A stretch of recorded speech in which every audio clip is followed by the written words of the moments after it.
এই বেটি তোর স্বামী বাড়িতে আছে তো আবার যায় দেন আমরা ঘুরে আসি নে। স্যার কথা বলি না, আমার স্বামী ঘরেতে পালিয়ে যাবে। পালিয়ে যাবো মানে? আমাকে কি জনে তনে পুলিশ পাবো? আমরা নিনিটলে কোম্পানি থেকে আইছি, বলো আইগাও। এত সোজা বলা যায়? আমার বউ তো দেখি পুলিশ নিয়ে এসেছে।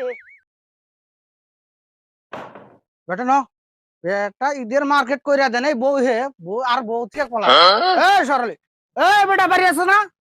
এই সরলে, এই বাড়া বেটা বউ কি ঈদের মার্কেট করে দেশ না? বেটা তুই পলাইছ, এই আসে না নাই বাইরে আজকে হাড়ি গাড়ি ভাঙ্গি হালাইমু এবার হবে।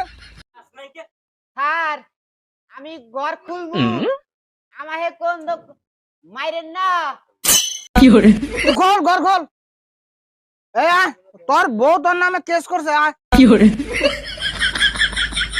এই কথা বল। এই দাঁড়ালি। মাইরেন না গো, মাইরেন না স্যার।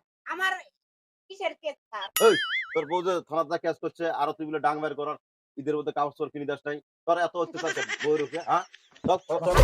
খালি আর ভুল লাগালে স্যার আর দেব না করতে না। এই, তোর বউ কি ঈদের মার্কেট করে দিবি কি না দিবি? দিবি? দেবো স্যার। আবার তো তোর বউ যার থানায় যাবে না তো? না ঈদের মার্কেট কি মই মার্কেটে নিয়ে ঘুরাবো হ্যাঁ। বেটা বিয়ে করছে, এইবার শাড়ি দিয়ে গেলাম, আরেকবার যদি খালি থানার যায় তোর বউ এলে কমপ্লেন নে না, তাহলে তো দাম শেষ করে গেলাম একদম। যাব না স্যার, যাব না। বউয়ের খরচ দেওয়ার না, বিয়ে করছে যা। আর তোর বউ ঘরে নিয়ে যা, ঘরে ঘরে যা, ঘরে ভুল লাগাছে আমার না। ঘরে যা। দ্বিতীয় বান্ধবী থানায় কেক জানা।